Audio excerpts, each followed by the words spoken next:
Thank you so much. It's a true honor to be here.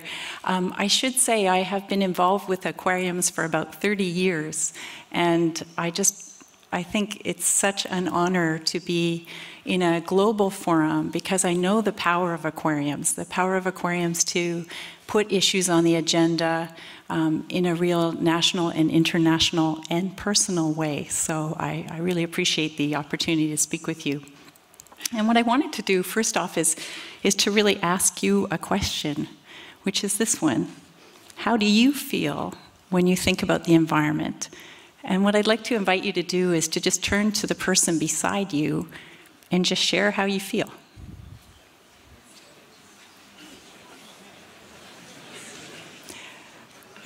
That's a conversation that I know can be a very long one, and one that I know can be a very difficult one, actually. How many of you felt something like this? For some of you? Yeah. You know, I was very moved this morning when in the beautiful presentation they had the clips of people speaking, and Pat said that sometimes he feels utter despair. I believe those were the words he used. How many of you have felt utter despair sometimes? Yeah, it's difficult to talk about, but I think that we have very strong emotions around what's happening to the planet, and yet we have done very little work, both in the research end and in terms of I think in the way we think about communication, acknowledging how emotionally laden the subject matter is. And this really came to the fore for me when I was invited to do a workshop at the the UN has international children's conferences. I don't know if any of you have been lucky enough to go to them, but I was doing workshops with 10 to 14-year-olds from 92 countries. And these 10 to 14-year-olds, I was asking them how they feel about the environment. And what was remarkable to me is that a number of those kids, are people getting an echo, or is that okay? Good. Fine, good. And a number of those kids came from very privileged backgrounds. A number of them came from very impoverished backgrounds. They came from all over the world.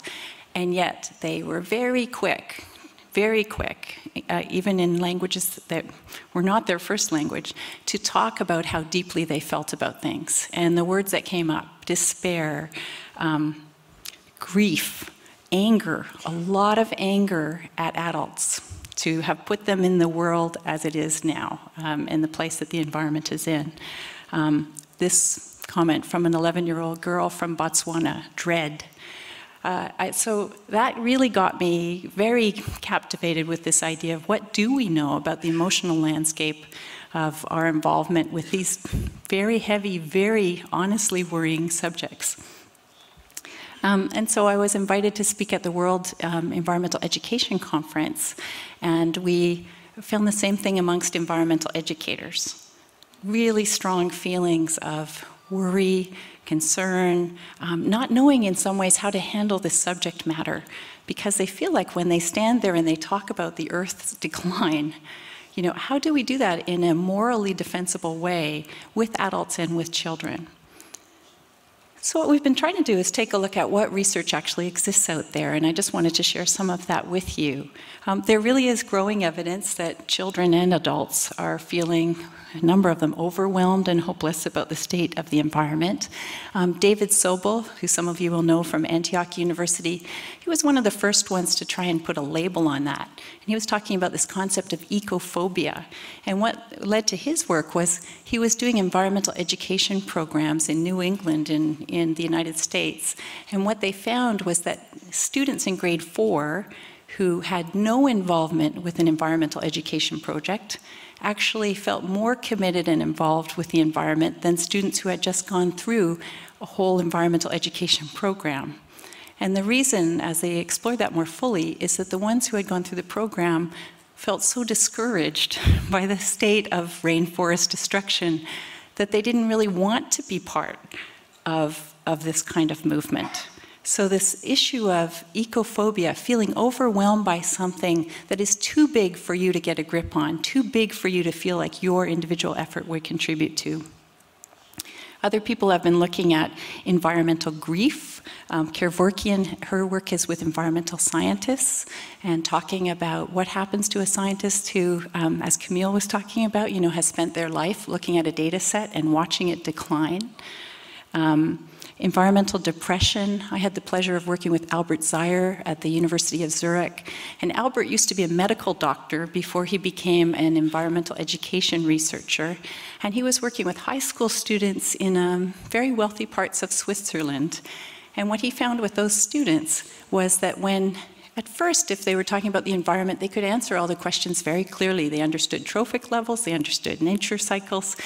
But when he asked them how they felt, he said if the students had come into his doctor's office explaining such feelings of discouragement or lack of commitment or feeling like there was anything they could do, he might have thought some of them were clinically depressed. And so we started looking around this idea of environmental depression. And then there's been a real growing field of conservation psychology, looking at ideas of environmental apathy, when we just can't get it together to take action. Some also fascinating work to me is the work of Glenn Albrecht from Australia.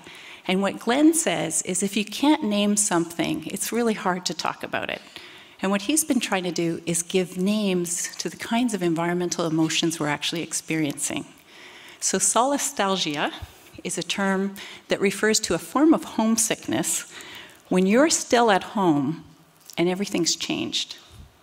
Okay? And he was referring to open pit mining communities where you haven't moved house, but when you look outside, you don't see the same species, you see a giant pit. It's not a place that feels like home to you anymore. And he's creating this whole lexicon of language, new words, to try to give voice to the kinds of experiences and emotions we're actually having. He's also been working with a number of researchers on what they're calling an environmental distress scale to try and quantify some of these emotional reactions to the environment. And so this is just a sample of some of the questions they might ask. And I look at this often because I think one of the things when we're talking about emotions is we sit with all of those emotions. We have joyful and hopeful emotions, and we have utter despair emotions, often around the same times. But what they're doing with this work is bringing it into part of an environmental impact assessment, so that we don't just look at what is happening to the species, but we look at what is happening to the other species ourselves emotionally when we're looking at projects of a grand scale.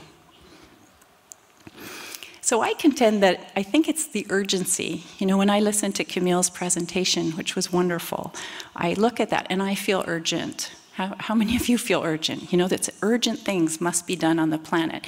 And that would be true if we were looking at overfishing, or we were looking at biodiversity loss, or pollution, plastic pollution, habitat destruction. They are urgent issues. But what I think has happened to us is that as a field, and I've been involved in environmental education for, as I said, about 30 years, in our zeal, because of the urgency, that what we've done is kind of taken a scare them straight approach, that we have to tell people how bad the situation is, because that will motivate them to change. And what we're finding is that it doesn't work. Just scaring people. You can get a quick reaction if you scare people well enough. But that long-term resonance, resilience, ability to stay involved with something takes more than a gloom and doom message. And that's what I'd like to take a look at. So for example, here's a terror management theory. How's that one for you? This is work done by a researcher at Cornell University, Janice Dickinson. And what she says is, it may not be, in the case of climate change denial, that we don't know that there's a climate change problem. If you were to apply terror management theory says when you're really scared about something, if it feels real to you and it feels too big for you to impact, what we tend to do as a psychological response is we minimalize it and we deny it. It can't be that bad, someone will do it. When I was a kid, my sister told me when I was worried about loss of food on Earth, don't worry, they'll grow food in space. That's what I needed, denial. And so if we start applying terror management theory, what that says is if people are really worried and we continue to bombard them with only the negative side of things, what you really do is turn them off and cause more denial. there's another fellow, Bluntorn, who has an idea of post-ecologism. And what post-ecologism says is it's kind of a similar idea. If you take the assumption that people just don't know there's an urgent environmental problem, and you continue to tell them there's an urgent environmental problem, if it turns out they do know and they're just hearing more and more of that, one of the responses is to feel like, well, I'm going to get it while I can. I'm going to enjoy my life while I can. I'm not going to, if it's hopeless, it's hopeless. And what that actually translates into is hyper-consumerism, which is, I think, a huge concern to us, given that we recognize consumerism and materialism as one of the great environmental problems of our time. So it's more complicated than just assuming people don't know and letting them know that things are urgent. Last group I just wanted to touch on is this sense of hopelessness among scientists. There's been this growing debate in a number of journals now with how to deal with this sense of hopelessness. And Camille is nodding her head. It's something I think that's important. And it's important because it both impacts how we research, what we talk about, what we publish. And it also affects things like enrollment in conservation biology. And we're now seeing a decline in enrollment in Europe, Australia, and New Zealand, which are the only places that have been studied so far, of people wanting to go into conservation biology. And when you ask them why that is, it's because they see it as gloom and doomy. They don't see it as a subject where, they don't see it as a subject where they can really take heart and move forward. So for all those reasons, I would argue that we need to shift the story beyond doom and gloom. And in no way am I saying that there are not urgent environmental problems. I work with environmental issues all the time. I feel them desperately. But I think we need to be more sophisticated and more empathetic to what is the experience of just being bombarded with that one message. And I would just say to you, if you watch environmental films, read environmental books, go to environmental talks, I know a number of people who are in our field who will not go to them anymore because that narrative of, things used to be great and now they're really screwed up is just so dominant. We have a single story that we tend to tell an awful lot. So I think things are shifting, and I'd like to talk about where I think that story should be moving. And I would rather say stories, because I think you're always in danger when there's a single story. There should be many stories. So here's a nice quote from Jeremy Jackson. A number of you will know him as a really wonderful coral reef biologist from Scripps. A decade ago, it was necessary to be shrill because there was no belief. And he was talking about the problems in the oceans. We have won that battle. We have to stop refining the obituaries of nature. Okay? So Jeremy Jackson and Nancy Knowlton, Nancy Knowlton is with the Smithsonian Institution. They've created this program called Beyond the Obituaries. And what they're doing is inviting scientists at world congresses, international gatherings, and asking them for one day to come together and tell stories that have two criteria. One is they have to be hopeful, and the other is they have to have conservation success. And this is an example just from one meeting, a meeting that was held at the International Group of Marine Ecologists in Victoria last year. Those stories are out there. The challenge is, how do we recognize them, and how do we tell them, and how do we share them? I would argue that the story that's coming through very loud is a story of resilience. We want to talk about resilience. We want to talk about hope. So I'm going to give you a few examples that I think are wonderful examples. And again, with the caveat that we want to put around this, there are urgent problems. They are massive and global, and they need to be dealt with. But what we want to do is build people's resilience, to be able to continue to participate with them and to feel hopeful and to allow their continued engagement. So I wonder, does anyone recognize this location? Now, you might be much more familiar with seeing this picture. Okay, that was from the 1946 nuclear tests on Bikini Atoll. This is how it looks. This picture was taken last month. These wolves are part of a documentary called Radioactive Wolves. And I would really encourage you, if you get a chance to see it, made by a fantastic Austrian filmmaker for the 30th anniversary after the Chernobyl explosion. And what was interesting there is sometimes there are barriers to telling our stories, as our very kind presenter was talking about. You know, if the media expects doom and gloom, it's hard not to give it. This filmmaker was invited to go back into Chernobyl 30 years later and show what's really happening there. And he was instructed to make sure there were lots of white suits and gloves and masks and everything else. But of course, what does he find in Chernobyl is this remarkable story of, you can't tell whether it's a utopia or a hell, right? Because these particular wolves are radioactive, and yet they have a better breeding success than the wolves all around them, where there has not been a large fenced area to keep humans out, right? And they've seen the recovery of beavers and bears and birds, and so in the film, you feel like you're looking at a utopian landscape. The resilience of that environment is astonishing. On the other hand, it's been deeply implicated. But again, stories I think we want to talk about. Things don't just go one way. This is work by Terry Hughes at James Cook University.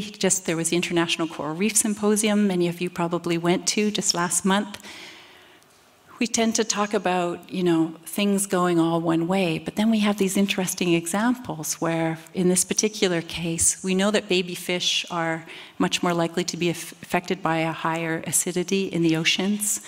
And yet for these particular ones, which are the ones that you can put your head in at the Two Oceans Aquarium into the exhibit, they're seeing that these baby fish, if their parents were raised in a high acidity environment, these baby fish tend to be able to cope with that. And the understanding of why that is not yet known, but what an interesting, humbling insight. Humpback recovery. A lot of people feel very strongly about saving the whales. That's a subject we talk about a lot. But we don't often talk about, in some ways, an extraordinary recovery for certain species. Especially humpbacks tend to be in coastal areas that are very heavily implicated by ocean noise and ocean pollution and all kinds of other things. And yet, in the North Pacific, humpbacks are really, really recovering in a dramatic way. There has been large movement towards these ecosystem scale marine protected areas, and Camille alluded to that earlier in her talk. We've seen 4 ecosystem scale MPAs designated just since 2006, and just last month the Australian government dictated the no-take Coral Sea, which is a marine park that is larger in size than sorry, I just pulled that up for you. It's larger than Spain. It's huge, and I personally was involved in the designation of another ecosystem size scale marine protected area in the Marianas Trench. So we're seeing, and again, things we want to talk to people about. When we talk about marine protection, people are doing things and it's having an impact.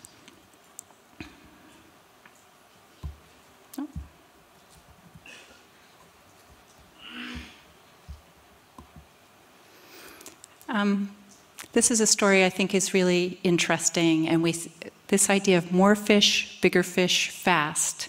When we do see no-take marine areas, the ones that have been studied in California, off the coast of Mexico, in Iceland, they're very interesting examples of very quick resiliency. In Australia, they're seeing a doubling of fish biomass in just 5 years. In one particular part off Baja California, a quadrupling of fish biomass in 10 years. Not to say that these are a panacea, but it's to say that when we do ask people to not do something, and we do it effectively, there's a positive impact. Boris Worm, many of you may know from Dalhousie University, did a very a paper that people paid a lot of attention to in the Journal of Nature, talking about global fisheries. He was talking about if we did not change the way that global fisheries operate, we would see a global depletion of our commercial fisheries by the year 2048.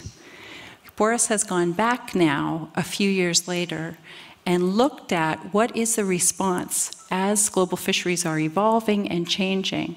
And in half of the 10 sites that he looked at, we found a reduction in the rate of destruction. And so he's reassessing that 2048 timeline because the impact of those changes in fisheries practices is positive, that we are moving that line in a different direction. There's also some fantastic examples of local and community management in the Philippines, in Palau, small areas, very small protected areas, having a big impact on the diversity of fishes in those regions. And in California, where I'm from, the Monterey Bay area, Steve Palumbi, a scientist at Hopkins Marine Station at Stanford, he wrote a very wonderful book called The Death and Life of Monterey Bay. And what he refers to in that book is a very tiny marine protected area that was put into place when the cannery fisheries were really polluting that bay. And the impact of that small marine protected area to be this kind of resilient home as the bay has replenished and recovered in many different ways. Not saying that it doesn't have problems, but really moving in a good way. Fisheries mitigation. Many of you will know of the Albatross Task Force, looking at bycatch problems of albatross. Here off the coast of South Africa, for 100 albatross that were getting caught in fisheries just a few years ago, now 85 of them would survive.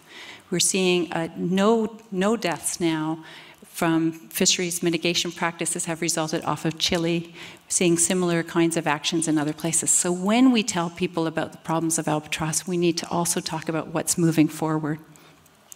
Costa Rica, an increase in forests. Right? And their forest cover has increased to 52%. It's double the level of what it was in 1983. Also very interesting examples of human hopeful practices. Some of you will have seen in the last month, Denmark has just announced a huge increase in its bicycle superhighways. Now you can go all over on bicycles. If you were watching the Olympics, which I'm sure many of you were, you would have known that part of the stadium was actually powered by this idea of crowd harvesting. And what crowd harvesting is it takes the footsteps that we all use and takes the energy from them and uses it as kinetic energy to power, to make energy. Hope is also very important in very impoverished areas. This is a recent article out of The Economist that showed in India, in a small village area where people had very, very little, by giving them some means of resources, people did so much better than those resources should have allowed. And the reason they did better was because they felt hopeful.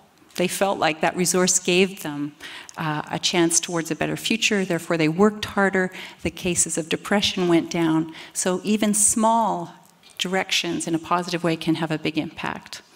Happiness, lots of work being done now in the world of positive psychology, which says rather than looking at what's broken and trying to fix it, you look at what's working and how do you get more of it.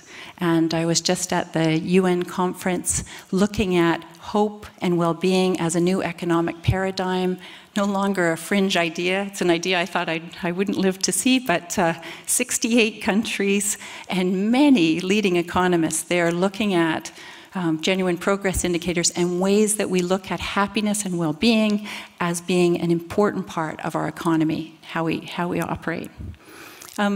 My particular book, not your typical book about the environment, what I wanted to do was try to write a hopeful book about the environment because I couldn't find one for children. And because of that work I was doing with kids, I wanted to see if I could write a book based in science that was hopeful.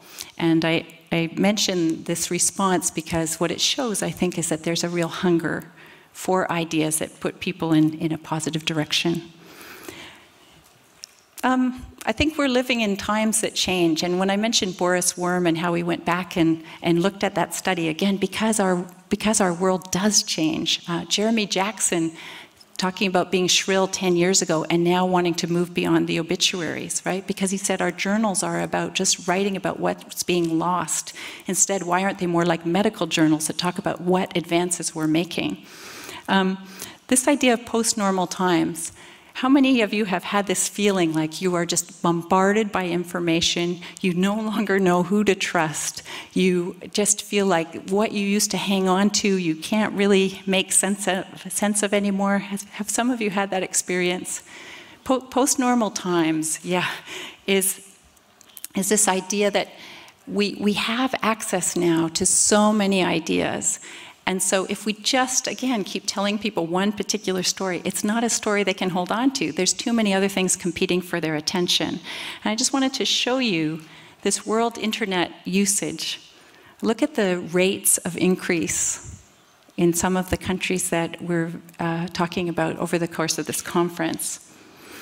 And one of the things in post-normal times that we're starting to recognize is that one of the highest levels of trust for people is user-generated content.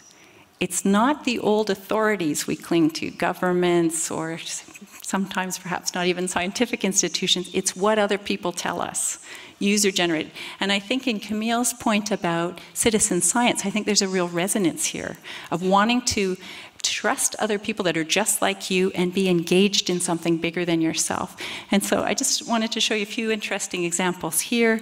The 2015 Millennium Goals are coming up again, and this idea being put forward by Jamie Drummond, who is very involved in development issues, is why not crowdsource that?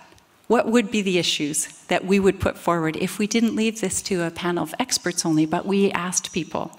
At the London Zoo, up in the corner here, is an example where right now you can get a phone app from the London Zoo, and it allows you to download water hole images from the water holes in parts of Africa, in parts of Sri Lanka, and they're asking people to text back in when they see an animal. These are live feeds. When they see that animal as a way of doing a citizen science project to identify which species are using those areas.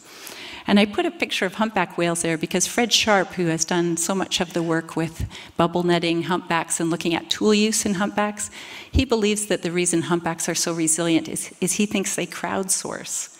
They're highly social, highly intelligent animals, and they learn from each other in large different areas about what works in a noisier ocean, and then they use that. And so that idea of crowdsourcing is not just unique to the human species. We also are living in what people call the attention economy. And I think this is an important one for us as aquariums as well, because not only do we want to talk about resilience and hope and ideas that are moving forward, but people now in the attention economy expect things to be personalized. They expect them to be immediate. They expect them to make sense to their own lives. And I think in aquariums, we've had a tendency in the past to think we need to have everybody understand everything and then all do something. We don't tend to differentiate, although that's certainly changing. I think we need to pay even more attention to that. People are interested in how these things impact their everyday life, and you might recognize two of these examples. One is the program Happy Hearts Love Sharks, which was started by a young couple who said, you know, shark fin soup is a real issue. How do we encourage honeymooners and wedding people not to serve it? And so they started doing what honeymooners do, right? They want to go on a nice honeymoon. They offered up a trip. So if you don't serve shark fin soup at your wedding, you can be nominated for a trip. And it's having incredible success. Hundreds and hundreds of people have started not having that, and it's perpetuating in that kind of viral way. The Uniform Project, how many of you have heard about this? Yeah, a few of you. This is a young woman who worked in the fashion industry, and she said, you know what, there's such waste of clothing in that whole world. You can have style with one outfit.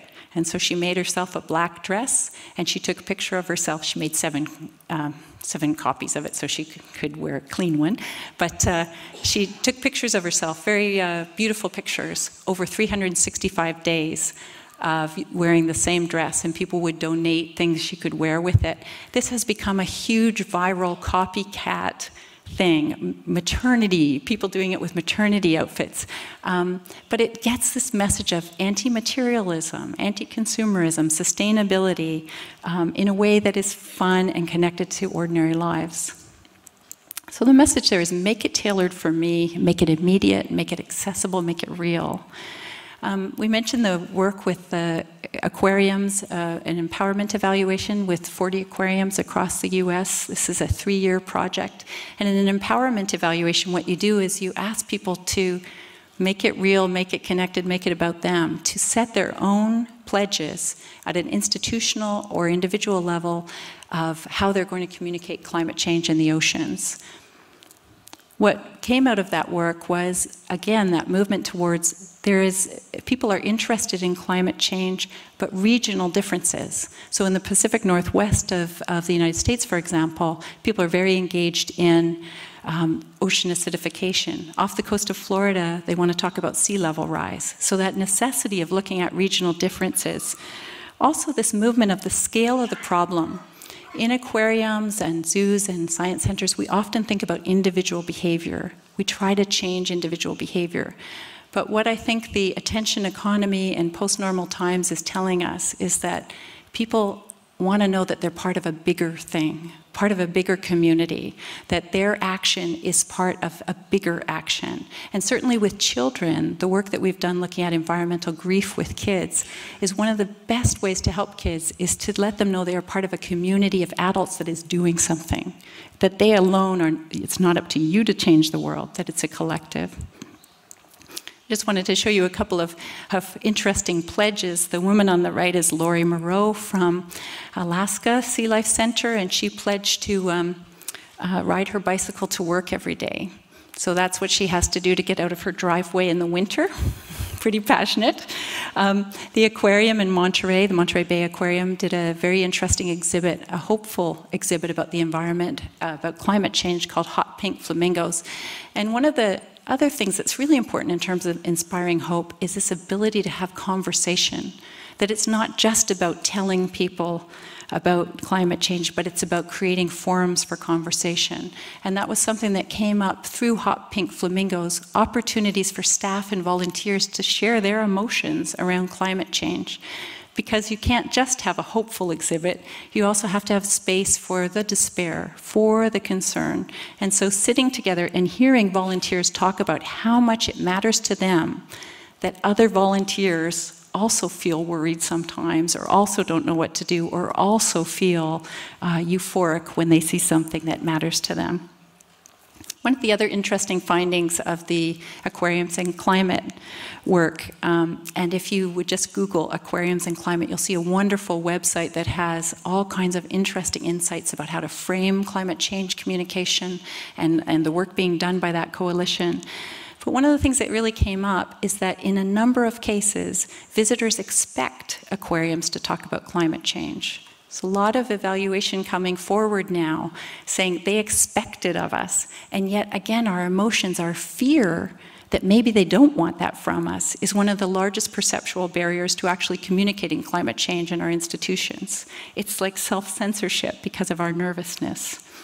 So what we're starting to see from environmental education research that I think is really relevant to us as aquariums is that we're moving from institutions where we tell people about something, where we ask one person to make an individual behavior change, into these hybrid learning organizations, hybrid learning settings. It's a concept that's coming from Arjen Wals in the Netherlands. And in a hybrid learning setting, our goals are different. We are forums. And we're seeing this in a number of aquariums where we host opportunities for people to get together and be part of something, whether it's a citizen science project or it's a hosting of an initiative around, say, sustainable seafood. We are much more hosts than we are purveyors of information. And I think that as an international community of aquariums, looking at the small example in North America, when those 40 aquariums got together, they were able to become a national voice. They were able to learn from each other. We found that the most significant learning that occurred across that group was the chats with each other. As an international community of aquariums, I think we have this tremendous capacity to think about these gloom and doom messages and how we continue to sound the alarm about issues, but in a way that is truly empowering for people to feel like they are part of this broader community. They are part of a movement of aquariums that is already in this and is making great strides. I'm just going to wind up here with this idea. Scientists are discovering more new species today than any other time. That's an idea that many people don't know. So when they're thinking about gloom and doom, they think it's all been found and it's all disappearing. This is a very recent study, 2011, looking, it's a massive study, looking at 90% of species in the ocean still to be described. That is a very hopeful idea. It's a very hopeful idea to think how much is still out there. And we're at this incredible point with science where we can target, in the same way that we're talking about targeting individual people, we now can follow individual animals, right, with satellite technology that many of you are involved with, and we can find out things about those species that we couldn't have before. So for example, this concept of home. Home in the ocean is a very beautiful idea. And this particular animal is a fin whale that is at home in the Gulf of California. We now have non-migratory fin whales that spend their whole lives inside the Gulf of California. Second largest whales in the world. That really changes our ideas about large baleen whales and how they have to travel around the world to find enough food. So the specificity of where animals go is another part of hope. And I'll give you just I think, a beautiful example of that to conclude. Many of you will know the work of Hoyt Peckham. This is a story that came from one of those Beyond the Obituary sessions. And I think they're important sessions because it's very hard to find hopeful stories. You have to really look because the narrative of doom and gloom is very prominent. But in this particular case, loggerhead turtles, as you know, have a real problem with bycatch. And that really kind of came to the fore in the 1990s when we talked a lot about bycatch problems. And our response was to communicate to everybody the need to deal with bycatch.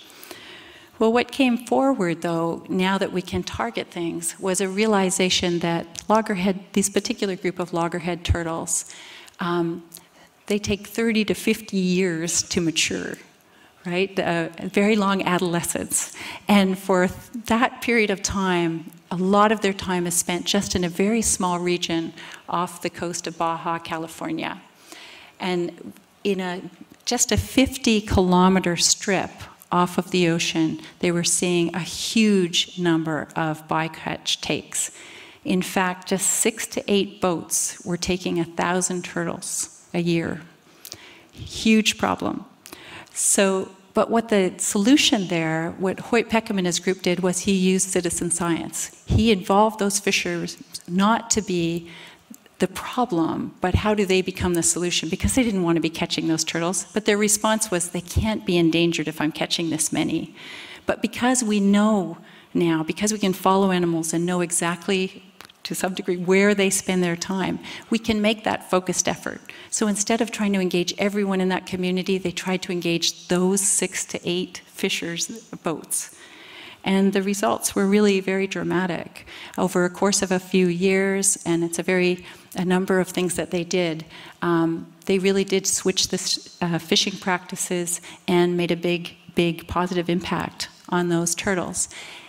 Where aquariums come in here is that the way to resolve that, though, was to look at fishing practices and how do we continue to encourage sustainable fisheries.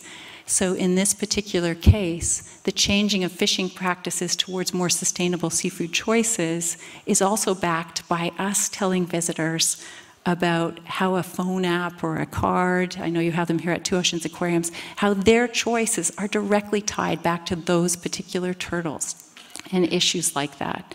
So we don't just talk about the gloom and doom of bycatch. We talk about the problem of bycatch and some of these solutions that are coming forward. And in this particular case, working with kids, the drawing on the side there, a child saying, I feel hopeful when I think about that sustainable food. So conservation success and authentic engagement. And what I hope I'm bringing forward is this idea of we are moving from just telling about problems to really engaging people in their everyday lives with solutions, with being part of a solution. This is a picture of an elephant in Addo National Park, Addo Elephant National Park. And if you look at it, it's not just a picture of an elephant. Some of our colleagues in the botanical world talk about a concept which is called plant blindness.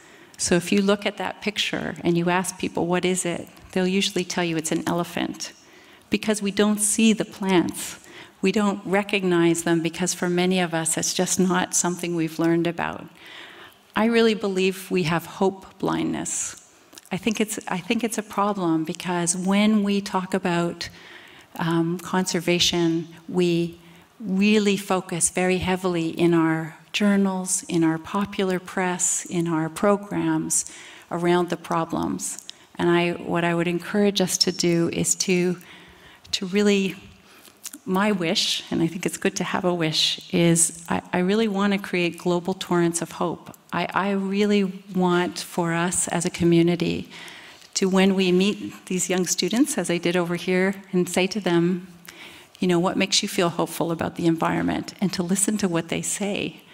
It's the Green Economy Project, one of them mentioned. You know, it's the capacity of these projects that are in play and are making a difference. And so when we bring forward an issue, we recognize that the issue is changing because of the commitment and engagement that we have. And one way that I would encourage you to do that is to share a hopeful story with each other today. And if you would be willing, I'm collecting hopeful stories, and Nancy Knowlton and I are working on an initiative to take those hopeful stories that are coming out of the Beyond the Obituaries project and moving them in a way that it will be more broadly shared. Thank you.